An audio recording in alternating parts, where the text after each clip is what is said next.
It's me again, Alhads Vlog. Sa ngayon po ay magluluto tayo ng mantakilya. Ang mantakilya gawa sa durian. So sa ngayon ay season ng durian ngayon dito sa Solo. So gagawa tayo at mapapanood natin dito kung paano ang proseso ng paggawa ng mantakilya. So yan po, isi-surprise natin si Yusray. Padala natin doon sa Dipolog kasi gustong gusto niya yung mantakilya. Alright, so yan guys.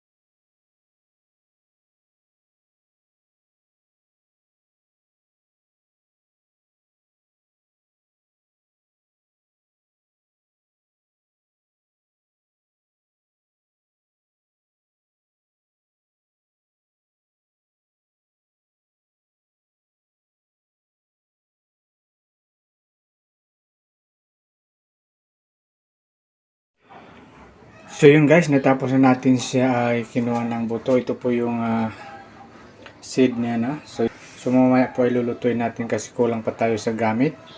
So ang gagawin natin ngayon ay tatakpan natin siya muna. So habang wala pa dito yung mga ibang kasangkapan na gagamitin dito, tatago natin siya muna sa loob ng freezer, no? Para hindi siya mapanis. So alright, so yan guys, tatago natin dyan muna. So mamaya ay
so yan po yung finished product niya ay medyo kulay dilaw pero mamaya ay magiging ano rin to ay mukhang chocolate to mamaya kasi habang mainit ay medyo dilaw pa yung kulay na, no?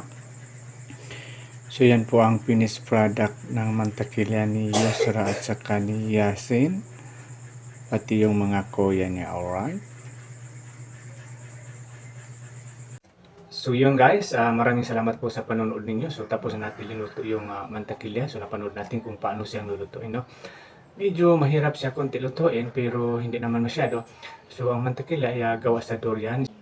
Masarap po siya ay lalo na pag ginawa mo siya na palaman ng pandesal, no? Especially pag merienda time, no? Napakasarap siya, no?